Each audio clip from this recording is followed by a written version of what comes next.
주님의 은혜는 남습니다. 먹고 남습니다. 우리가 지향하는 그 어떤 우리의 목표라 그럴까요? 목적이라 그럴까요? 우리가 이루기를 원하는 거 보면 항상 그 이루기를 원하는 지점이 있습니다. 닿기를 원하는 그 지향점이 있습니다. 우리는 그걸 목표라 그래요. 사실은 그 목표를 사실 달성하는 것도 엄밀한 의미에서 세상을 살아가면서 결코 쉬운 일이 아닙니다. 그러나 어쨌든 그 끝자락입니다. 제일 높은 지점을 우리가 이루고자 하는 목표라 그럽니다. 그런데 오늘 말씀을 보세요. 남았더라입니다. 여러분에게 남았더라의 은혜가 있기를 축복합니다. 주님이 함께 하시면 남아요. 근데 주님이 어떻게 하면 남게 하는데 내가 이르게 갈 수 있을까? 우리는 그 원리를 깨달아야 돼요. 그 영적인 눈을 떠야 합니다. 남게 하시는 축복이 여러분에게 있기를 간절히 소망합니다. 우리는 지난주부터 오병이어의 기적의 이야기를 시작했는데 지난주에는 소위 서막에 해당하는 내용이라 제가 말씀드렸어요. 준비하는 과정에 마치 개봉박두, 영화의 첫 장면 같은 연극의 첫 씬 같은 그와 같은 장면이 지난 요한복음 본문의 6장 말씀이었습니다. 그 본문의 내용 중에는 그런 게 있었지요. 소위 빌립이 계산을 똑바로 해서 이 정도 많은 사람이 떡을 먹으려면 얼마 200데나리온이나 되는 거대한 돈이 필요한데 이게 과연 가능하겠느냐라는 그런 준비 과정에서 있었던 빌립의 믿음 없음. 주님은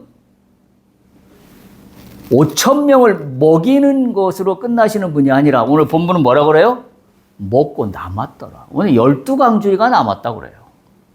근데 빌립은 어디까지가 한계예요?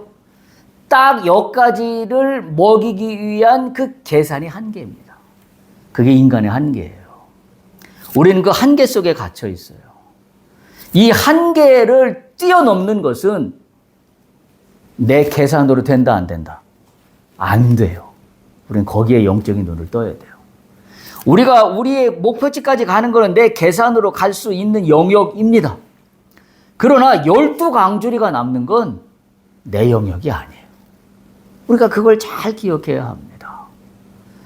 우리가 이 땅에 살면서 육신의 몸을 입고 인간의 몸을 입어서 살고 있지만 우리는 항상 뭐가 있다고요? 우리는 기독교에서 뭐라고 얘기해요? 인간은 영과 육의 존재다.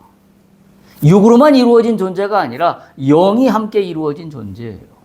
따라서 우리의 세계는 육으로 살아가는 육의 세계가 있는가 하면 우리가 눈에 보이지 않는 영의 세계가 있어요. 그런데 어떤 사람들은 그 영의 세계를 영적으로 봅니다. 육의 세계에만 갇혀 사는 사람들은 영의 세계를 절대로 느낄 수도 없고 볼 수도 없습니다. 그 차이예요.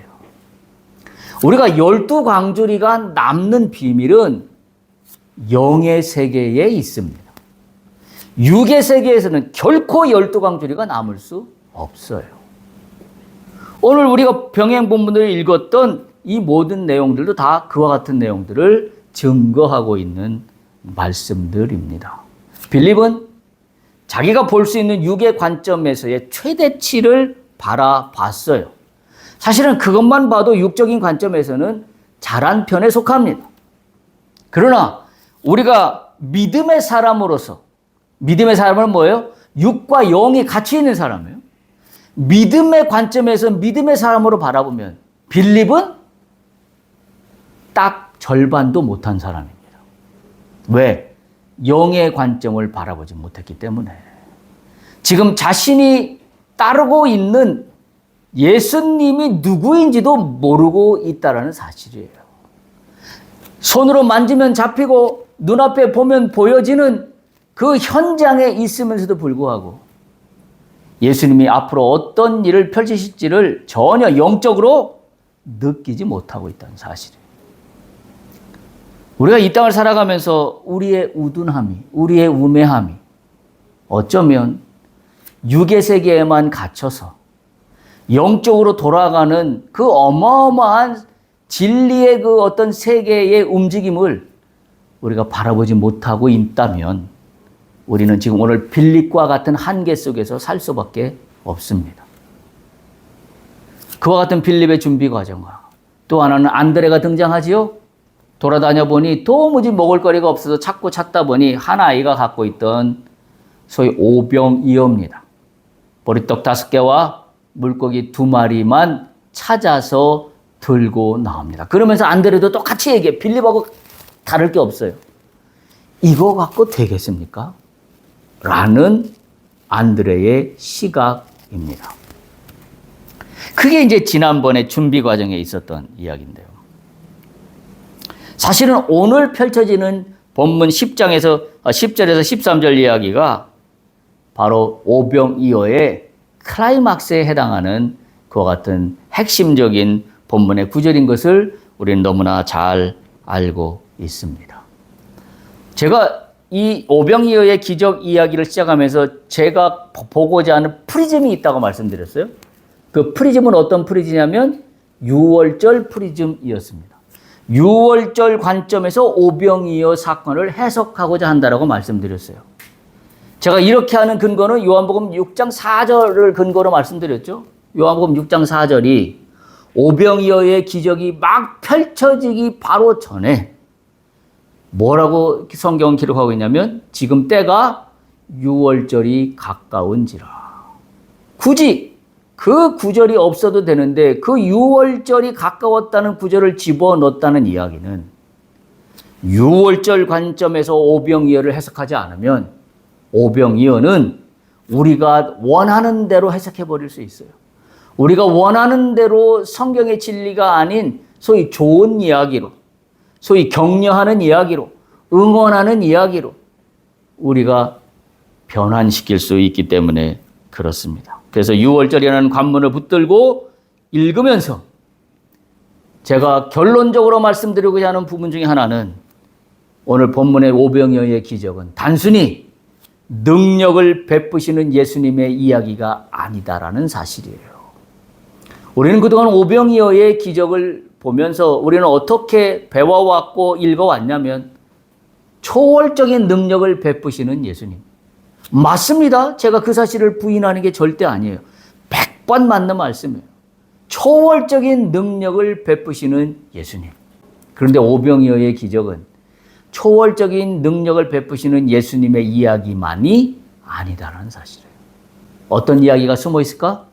6월절의 신비한 진리가 오늘 이 초월적인 능력이 베풀어지는 이 이야기 속에 숨겨져 있습니다. 감추어져 있습니다. 오늘 말씀은 그것을 여러분에게 드러내며 함께 나누고자 합니다. 그래서 제가 고민을 하다가 제목을 이렇게 정했습니다. 하나도 잃지 않으시는 초대. 조금 오병이어의 기적의 본문의 제목하고는 조금 생소하죠? 하나도 잃지 않으시는 초대를 저는 오병이어의 기적의 메인 제목으로 삼았습니다. 왜 이 제목을 삼았을까? 이제 그 이야기를 풀어가고자 합니다. 자, 첫 번째 요한복음 6장 10절을 한번 보세요. 이렇게 시작합니다. 예수께서 이르시되 이 사람들로 앉게 하라 하시니 블라블라블라 연결됩니다.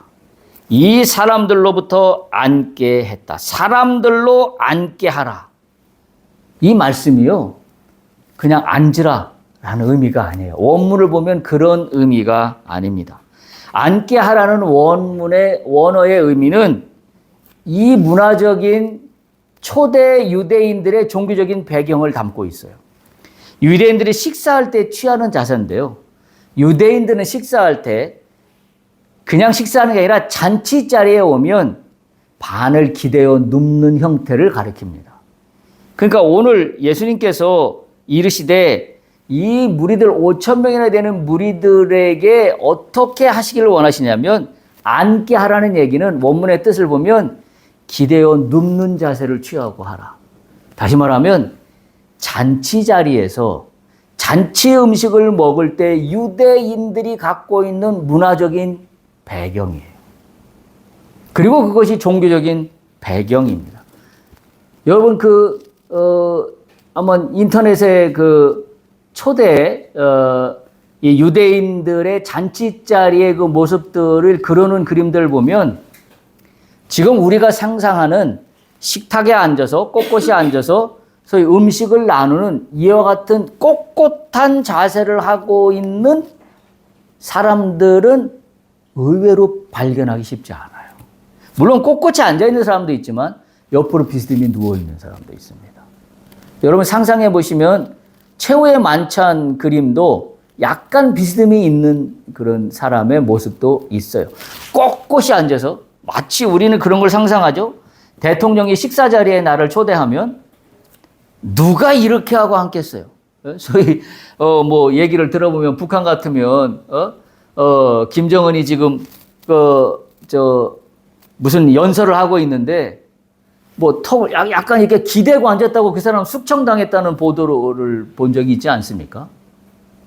유대인들의 전통은 그것이 버릇없거나 이렇게 약간 기대는 것이 버릇없거나 또는 경고망동하는 그와 같은 자세가 아니라 잔치에 초대됐을 때 이들이 하는 기본적인 자세라는 사실을 우리가 기억할 필요가 있어요. 그러니까 지금 이 오병이의 기적을 베풀면서 앉게 하라는 이 상황은 어떤 상황이냐면 급식 배극을 받으려고 초조하게 기다리고 있는 줄 서 있는 모습이 아니라는 거예요. 지금 이 상황은. 주님이 연출하시고자 하는 상황은 급식 배극을 받으려고 먹기에 급급해서 서 있는 그와 같은 지금 이 모습이 아니라 잔치 자리에 초대받은 자의 모습을 지금 예수님은 연출하고 계신 겁니다. 유월절 식사는 특히 이스라엘 중 가장 가난한 자라도 반드시 기대어 누워 먹어야 한다는 규정이 있었다고 합니다. 바로 자유인의 자세로 먹는 거죠. 5천 명이나 그렇다고 해서 우리가 상상할 게 5천 명이나 되는 사람이 지금 다 바다당 누워서 음식을 기다리고 있었다? 그와 같은 의미는 아니에요.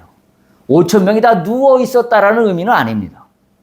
여기서 강조하는 것은 뭐냐면 굳이 이 동사를 앉게 하라는 동사에서 눕다라는 의미가 있는 동사를 지금 이 오병이어의 기적은 복음서에 다 나와요. 그런데 복음서에 다 나오는 그 헬라어 동사들의 공통점은 뭐냐면 눕게 하다라는 그와 같은 의미를 갖고 있는 동사들을 공통적으로 쓰고 있어요.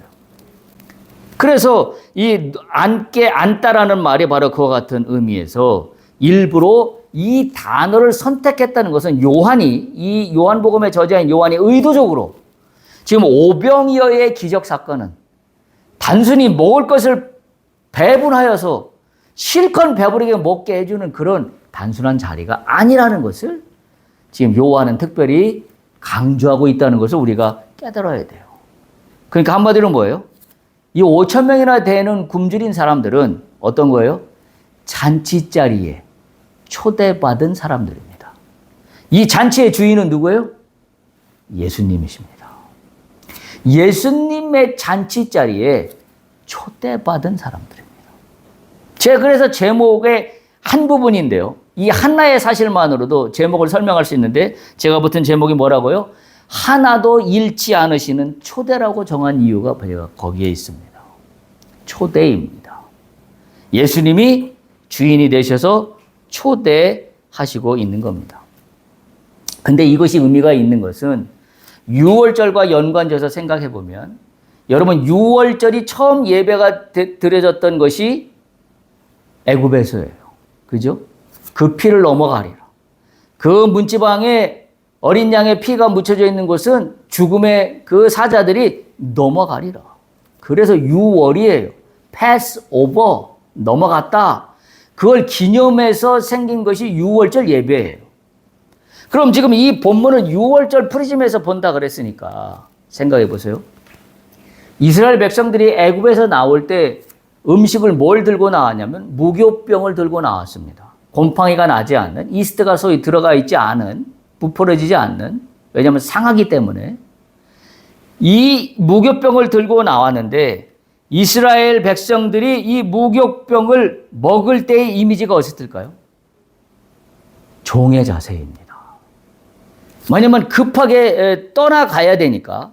그리고 이 출애굽 당시에 급히 서서 먹었어요. 급하게 서서 먹고 나왔습니다. 그래서 급히 서서 먹던 양, 그와 같은 종의 자세와 대비가 되는 모습이에요. 급히 서서 먹는 자세가 아니라 지금 어떻게 돼요? 잔치 자리에 초대받아서 약간 누워있는 형태로 지금 먹는 식사 자리에 초대된 사람들의 모습을 띄고 있다는 사실을 우리가 이 한마디 앉게 하라라는 그와 같은 원문의 동사에서 우리는 발견할 수 있습니다. 한마디로 뭐예요? 이제부터 지금 펼쳐지는 이 벌판에서의 오병이어의 기적의 식탁 자리는 어떤 자리예요? 잔치 자리입니다. 종으로서의 급하게 없애버려야 되는, 그리고 빨리 무언인가 주인의 명령을 따라서 움직여야 되는 종의 식사 자리가 아니라 자유인의 자리입니다. 잔치에 초대받은 한 사람 한 사람으로서의 식사 자리의 모습이다라는 것을 우리가 기억해야 됩니다. 근데 또 한 가지 앉게 하라 하시니 뭐라고 성경은 굳이 표현하고 있냐면 그곳에 잔디가 많았다. 굳이 이 말을 집어넣을 필요가 있을까요? 그곳에 잔디가 많았다라는 말을 굳이 집어넣을 이유가 있을까요? 근데 오늘 성경은 그곳에 잔디가 많은지라. 아니, 맨 땅이면 어떻고 잔디밭이면 어때요? 문제는 뭐냐면 5천 명이나 되는 사람들이 때가 돼서 지금 먹을 것이 없었는데 주님이 오병이어의 기적을 베풀어서 풍성히 먹었다라고 하면 전체 스토리의 전개상 전혀 문제가 없습니다. 근데 굳이 그곳이 잔디밭이든 맨 땅이든 뭔 관계예요? 근데 오늘 본문은 잔디가 많은 그 땅이었다라고 기록하고 있습니다. 한마디로 뭐예요? 목자의 이미지입니다. 예수님은 누구예요? 목자라고 성경은 누누이 비유하고 있습니다. 우리가 잘 아는 다윗도 그의 유명한 시편 23편에서 그렇게 고백하잖아요. 여호와는 나의 누구라고요? 목자시니. 목자시니. 그래서 성경은 항상 목자와 양을 비유해서 예수님과 우리와의 관계를 늘 비교하잖아요. 늘 비유하잖아요. 바로 이거죠. 푸른 잔디밭에 앉아 있다라는 이 특별히 그 배경을 설명하고 있는 것은 목자 되시는 주님을 이 성경은 강조하고 있는 겁니다. 다시 말하면 뭐예요? 목자니까 양을 먹이는 거예요. 목자가 아니면 양을 왜 먹이겠어요? 다시 말하면 여기 앉아있는 5천 명의 무리들은 뭐예요? 다 양이에요. 그 양에게 지금 주님이 먹을 것을 주시는 그와 같은 지금 장면의 그림의 한 토막이라는 사실을 우리는 지금 이 한마디 말씀에서 우리는 상상해 볼 수가 있습니다. 6월절이 가까이 오는 이때에 갈릴리 언덕의 푸른 잔디는 우연한 배경이 아니라 선한 목자께서 자기 양떼를 푸른 풀밭에 누이시는 그와 같은 그림 그대로입니다. 그리고 5천 명이 등장합니다. 여자와 어린이를 제외한 남자만 5천 명이니까 실제 따지면 뭐 한 10,000명 이상 2만 명 정도 되는 무리였을 거라고 보여집니다. 그러니까 어찌 보면 빌립이 계산했던 200데나리온도 사실은 작은 돈일 수밖에 없는 그와 같은 수많은 사람들입니다. 무슨 이야기일까요? 한마디로 인간의 계산으로는 풀 수 없는 문제입니다. 여러분, 인간의 계산으로 풀 수 있다고 여기는 게 오늘날 우리의 오만이에요. 특별히 AI를 활용해서 정확한 계산을 하고 분석을 하고, 여러분 지금 아시다시피 이전까지는 우리가 시장 조사를 한다고 할 때 설문조사를 했어요. 설문조사라는 건 뭐예요? 모든 소비자들을 다 붙잡고 물어볼 수 없으니까 일부만 샘플링 하는 거죠. 그래서 예를 들면 우리나라 국민이 5천 명을 어떻게 다 설문조사를 해요? 5천만 명을 설문조사를 못하니까 거기서 한 1,000명만 샘플링 하는 거예요.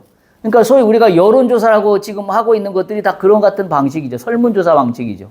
전화를 해서 한 1,000명에게 전화를 돌려서 1,000명을 샘플링해서 그래서 거기서 뭔가 유의미한 결과를 끄집어내는 게 그게 설문조사고 그게 통계 분석이에요.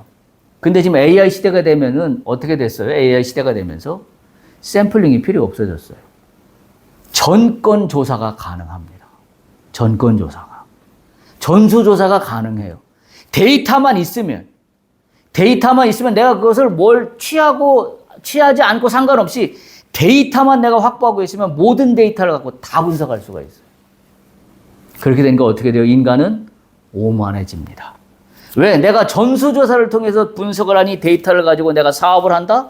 이 데이터를 가지고 분석을 해서 내가 무엇을 일을 도모한다, 추진한다라고 했을 때 어떻게 돼요? 우리의 머릿속에는. 이 계산이 맞거든요.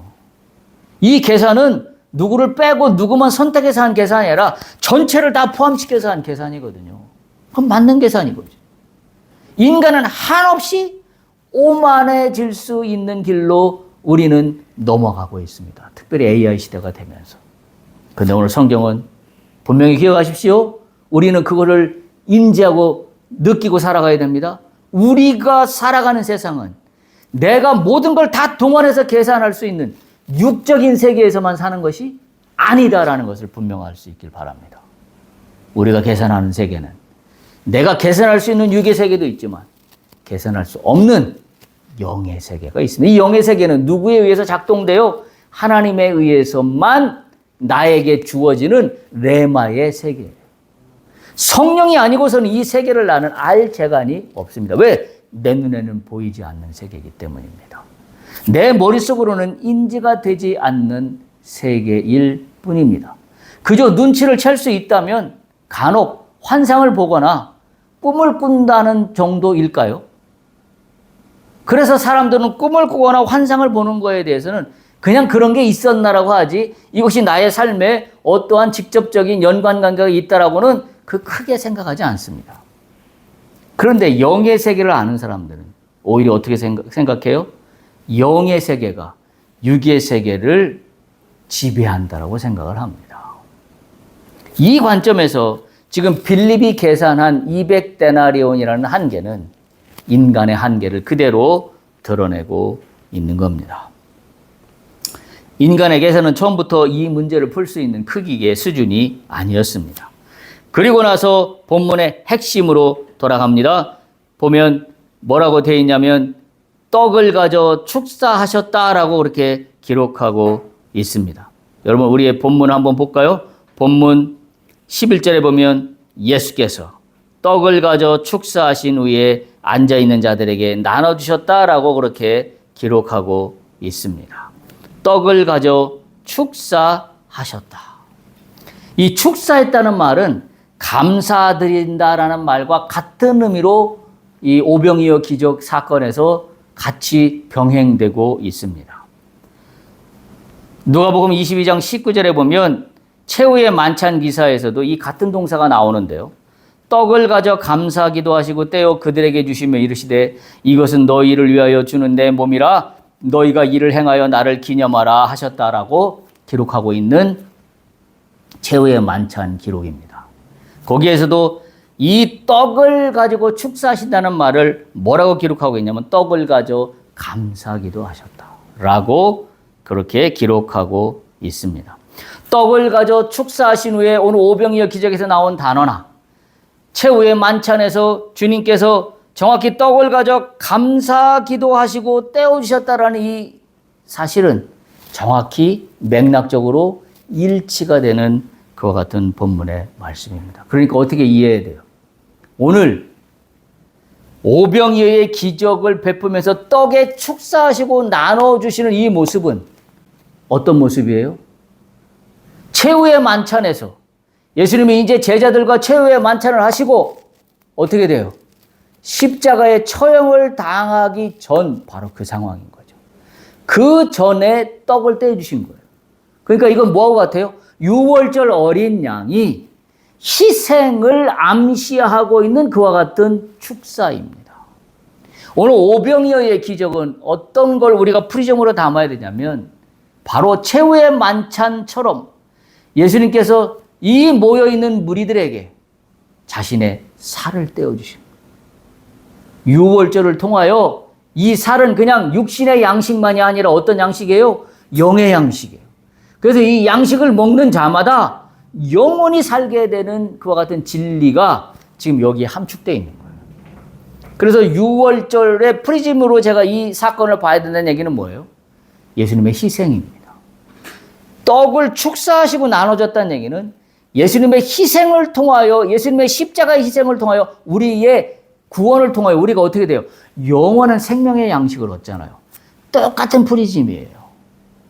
그래서 오늘 오병이어 이 잔디밭에 모여있는 5천여 명 그 이상의 사람들의 모습은 마치 예수님의 생명의 떡을 부여받아 그들이 영원히 사는 새로운 신분으로 거듭나는 그와 같은 자리에 지금 초대되어 있는 겁니다.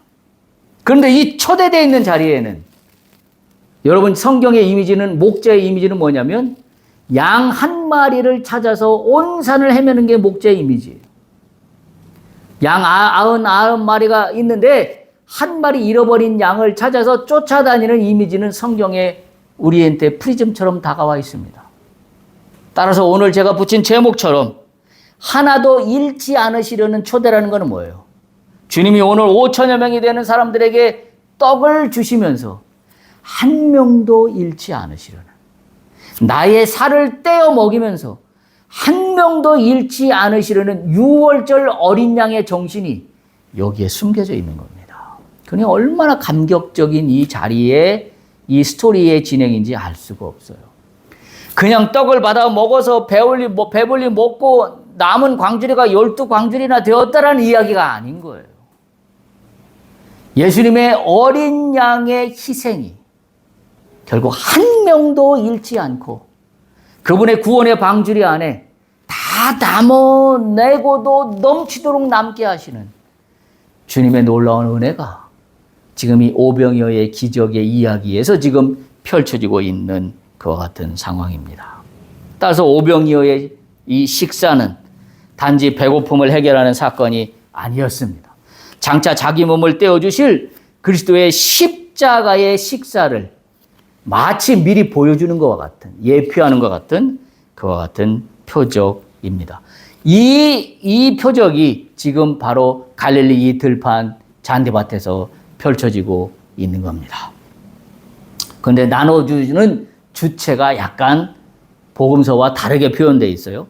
공관복음에서는 뭐라고 되어 있냐면 예수님이 떡을 떼어서 제자들에게 먼저 주십니다. 그리고 제자들에게 명하시기를 이 떡을 나눠줘라. 이렇게 공관복음에는 표현되고 있는데, 예를 들면 마가복음 6장 41절에 이렇게 되어 있어요. 예수께서 떡 5개와 물고기 2마리를 가지사 하늘을 우러러 축사하시고, 이렇게 기록되어 있습니다. 떡을 떼어 제자들에게 주어 사람들에게 나누어 주게 하시고, 제자들에게 먼저 주고 제자들이 5천 명에게 나눠주게 하시고, 이게 다른 공관복음에 속해 있는 오병이어의 기적의 사건의 이야기인데, 오늘 요한복음은 뭐라고 되어 있어요? 6장 11절 보세요. 요한복음 6장 11절, 예수께서 떡을 가져 축사하신 후에 제자들에게 줬다라고 되어 있는 게 아니라 앉아있는 제자들에게 나눠주시고라고 되어 있습니다. 뭘 강조하고 있는 거예요? 이 사실이 어느 것이 맞고 틀리다라는 것은 여기에서 별 의미가 없어요. 제자들에게 나눠줬다, 예수님이 직접 나눠줬다는 걸 그 차이는 큰 의미가 없습니다. 뭐가 의미가 있어요? 오늘 요한복음이 강조하는 것은 예수님이 직접 떡을 5천 명에게 나눠줬다. 그 얘기는 뭐예요? 내 살을 직접 떼어서 생명의 양식으로 주셨다는 이야기예요. 바로 그래서 유월절 프리즘 관점에서 이 사건을 읽어야 되는 이유가 여기에 있는 겁니다. 요한은 특별히 이것을 강조하고 있는 겁니다. 분배 방법이 이것이 옳으냐 저것이 옳으냐 그걸 따지고 있다고 한다면 성경을 잘 모르는 사람이에요. 그런 사람은 어떤 사람이에요? 성경을 지식으로만 이해하는 사람이에요. 성경 퀴즈에서는 낼 수 있겠죠. 예를 들면 예수님이 떡을 나눠주셨는데 제자를 통해서 나눠줬을까요? 예수님이 직접 나눠줬을까요? 요한복음은 뭐라고 답할까요? 이런 퀴즈식으로는 접근할 수 있겠지만 오늘 본문의 이 전체적인 맥락은 그건 중요하지 않습니다. 분배 방법이 어떻냐라는 게 중요한 게 아니라 중요한 건 뭐예요? 채우시는 분이 누구냐라는 거예요. 채우시는 분이 예수 그리스도라는 사실을 우리는 분명히 깨달아야 합니다. 따라서 이 채운다는 거의 주체는 예수 그리스도입니다. 오늘 본문에 제가 얘기한 제목으로 돌아가면 하나도 잃지 않으시려는 초대한 주인장은 누구냐면 예수님입니다. 근데 그 주인장의 마음은 어떤 거예요? 한 명도 거저보내는 사람이 없다. 한 명도 먹지 못하고 가는 사람이 없다. 한 명도 나의 이 살을 먹지 않는 사람이 없다. 라는 그와 같은 주인장의 초대인 것입니다. 이것은 광야 세대의 재현이기도 합니다. 하나님이 광야에서 만나로 이스라엘 백성들을 먹이셨던 것처럼 오늘 갈릴리 이 잔디 위에 하나님이 직접 상을 차리신 거예요. 그리고 5,000명을 먹이시는 거예요. 그러니 인간의 계산으로 이걸 어떻게 감당할 수 있겠어요? 여러분 광야에서 출애굽한 백성들 남사 장정만 60만 대군인데 전체를 따지면 250명 정도 된다고 우리가 추정하지 않습니까? 가족까지 다 합하면.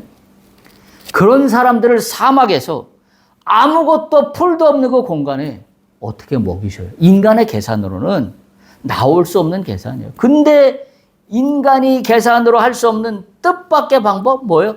하늘에서 만나가 내리고 하늘에서 메추라기가 내림으로 그 많은 사람들을 먹이시는 하나님의 놀라운 이 계산법. 이건 인간의 계산법으로는 도저히 계산할 수도 없고 가늠할 수도 없는 그와 같은 상황이 지금 갈릴리 잔디 위에 5,000명 이상 모여있는 이 무리들에게 지금 오병이어의 기적이 일어나고 있는 겁니다. 산에 앉으신 목자께서 오늘 이 들판을 하나님의 잔치상으로 바꾸고 계신 것입니다. 그런데 열왕기의 이 한 장면과도 정확히 일치합니다. 우리가 본문을 읽었던 열왕기하 4장 42절에서 44절을 보면 이렇게 기록되어 있어요. 한 사람이 바알 살리사에서부터 와서 처음 만든 떡 곧 보리떡 20개와 또 자루에 담은 채소를 하나님의 사람에게 드린지라. 그가 이르되 무리에게 주어 먹게 하라. 지금 이 오병이어 기적과 비슷한 포맷이에요. 그 사환이 이르되 내가 어찌 이것을 100명에게 주겠나이까? 턱없다 이 얘기죠. 그랬더니 엘리사가 이르기를 뭐라고 하냐면 무리에게 주어 먹게 하라. 여호와의 말씀이 그들을 먹고 남으리라 하셨느니라. 그가 그들 앞에 주었더니 여호와께서 말씀하신 대로 먹고 남았더라. 오늘 본문의 요한복음 말씀과 맥락이 똑같은 말씀이에요. 기근이 일었어요. 한 사람이 처음 거둔 보리떡 20개와 채소를 엘리사에게 가지고 나옵니다. 그랬더니 그것을 100명에게 먹이라 그러는데 턱없이 부족합니다. 사환이 그래서 이야기해요. 어찌 이것으로 100명을 먹일 수 있다라고 말씀하십니까? 어떻게 이것을 나눠주라고 하십니까? 회의적으로 이야기합니다. 근데 엘리사가 이렇게 이야기해요. 여호와의 말씀이니 주어라. 그들이 먹고 남으리라 여호와께서 말씀하셨다. 주어라. 그랬더니 실제 어떻게 됐다고요? 먹고 남았더라라고 열왕기하 44절은 기록하고 있어요. 두 사건을 놓고 보면 유사성이 너무 똑같습니다. 그런데 차이가 하나 있어요. 어떤 차이예요? 엘리사와 예수님의 차이입니다. 엘리사는 누구예요? 전달자입니다. 하나님의 말씀을 전달한 사람이에요. 예수님이 곧 하나님이세요. 예수님은 하나님의 말씀을 전달하여서 지금 오병이어의 기적을 베푸는 게 아니라 예수님이 직접 베푸십니다. 엘리사는 전달자와 말씀의 능력의 주인이신 주인과의 차이인 거예요. 여러분은 누구를 믿습니까? 우리는 예수 그리스도를 믿어요. 예수 그리스도가 누구예요? 주인이시에요. 어떤 주인? 잔치자리에 나를 초대하시는 주인, 바로 그 주인이라는 사실을 우리는 깨닫고도 남습니다. 바로 이 차이가 우리가 깨달아야 될 지점입니다. 예수님은 능력자의 시행자로서만이 아니라 나를 초대하시는 분입니다. 어떻게 초대하세요? 못 먹는 일이 없도록, 빠지는 일이 없도록, 잃어버린 일이 없도록 나를 단단히 붙잡고 나를 초대하시는 주님이세요. 그 초대에 우리는 응해야 합니다. 그 초대에 응한다는 얘기는 어떤 얘기예요? 주님 뜻대로 사는 겁니다. 주님은 오늘도 나로 하여금 당신의 뜻 가운데 나를 초대하셔요. 우리는 지금 육신의 삶 가운데 있지만 이 육신의 삶 가운데서 주님은 오늘도 나를 초대하고 계세요. 이 초대장에 나는 응해야 돼요. 만약에 이 초대장을 내가 거절하면 잔치자리에 들어가지 못합니다. 성경 그걸 누누이 경고하고 있지 않아요? 마지막 때에 신랑이 신부를 잔치자리에 초대하는데 잔치장에 들어가는 신부와 들어가지 못하는 우매한 신부가 있다라고 이야기하고 있지 않습니까? 누가 잔치자리에 초대에 응할 것이며 누가 잔치자리에 초대에 응하지 않을 것인가? 주님의 마음은 뭐예요? 한 명도 잃어버리지 않으리라. 내 초대에 한 명도 빠지는 사람이 없기를 소망하세요. 근데 인간은 나의 죄로 말미암아 내 의지라는 작동이, 내의 어떤 오만함의 작동이, 다시 말하면 AI를 통해서 모든 걸 다 계산해서 완벽했기 때문에 이대로만 하면 돼라는, 우리가 사업을 하면서 내가 이렇게 다 소위 말해서 아구를 맞춰놨기 때문에 이대로만 하면 돼. 아닙니다. 이대로만 하면 되는 게 아니라 뭐예요? 이대로만 하면 되는 거 이외에 하늘의 영역이 있노라. 하늘의 영역이 있노라를 깨닫고 가는 게 뭐예요? 주님의 초대장에 내가 응하는 거예요. 그렇지 않다면 내가 주님을 믿을 이유가 뭐가 있습니까? 주님을 내가 나의 주인으로 모실 이유가 뭐가 있습니까? 주님의 초대에 응하지도 않는다 그러면. 우리가 그와 같은 면에서 오늘 한 명도 잃어버리시기를 원치 않으시는 주님의 초대장에 응답하는 여러분들이 되시기를 간절히 소망합니다. 그것은 생명의 자리입니다. 그것은 영원한 자리입니다. 그곳은 남고 넘치는 자리예요. 먹고 남습니다. 열왕기 기사에서도 하다못해 엘리사가 하나님의 전달자로서 명령을 수행했을 때 먹고 남았는데, 더군다나 갈릴리 잔디 위에 5,000명 이상을 먹이고도 12광주리가 남았다라고 기록하고 있는 주님이신데, 오늘 우리에게 먹고 남는 일이 있지 않으리라는 법이 어디 있습니까? 여러분, 믿음으로 응답할 수 있기를 축복합니다. 믿음으로 바라보세요.